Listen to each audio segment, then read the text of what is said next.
Sebelum kata Indonesia lahir, tanah di Nusantara sudah punya tuannya.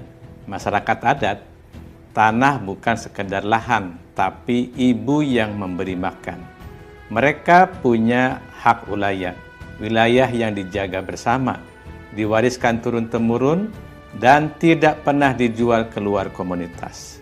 Tidak ada sertifikat, hanya batas alam, ingatan leluhur, dan kesepakatan adat.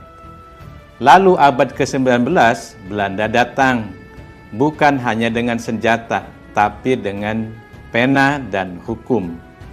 Tahun 1870 lahir Agraris Wet dan Domain Verklaring. Isinya sederhana, tapi mematikan. Tanah yang tidak bisa dibuktikan kepemilikannya menurut hukum barat adalah milik negara kolonial. Seketika, ribuan hektar tanah adat berubah status menjadi tanah negara, lalu disewakan ke perkebunan swasta Eropa. Ketika Indonesia merdeka, semangatnya jelas, hapus warisan kolonial. Tahun 1960 lahirlah Undang-Undang Pokok Agraria.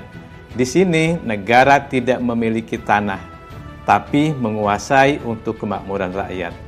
Undang-Undang Pokok Agraria mengakui hukum adat, tapi dengan syarat, selama tidak bertentangan dengan kepentingan nasional. Negara jadi penguasa tanah, bukan pemilik, tapi wewenangnya hampir seperti pemilik.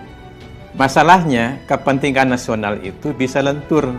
Di atas kertas, rakyat tetap memiliki hak atas tanah leluhur. Tapi di lapangan, negara bisa mengambil alih jika dianggap perlu. Pada Orde Baru misalnya masuk dengan proyek besar, tambang, bendungan, perkebunan sawit. Banyak tanah adat masuk peta tanah negara demi investasi. Dalihnya kepentingan umum, tapi kepentingan umum kadang-kadang berarti kepentingan segelintir orang. Reformasi 1998 membuka ruang pengakuan hak adat, misalnya lewat putusan MK. Tapi di lapangan, konflik agraria terus terjadi karena peta tanah negara sudah terlanjur menguasai hampir seluruh peta Indonesia. Banyak masyarakat adat bilang, negara itu awalnya tamu, lama-lama jadi tuan rumah. Kita malah diusir dari rumah sendiri.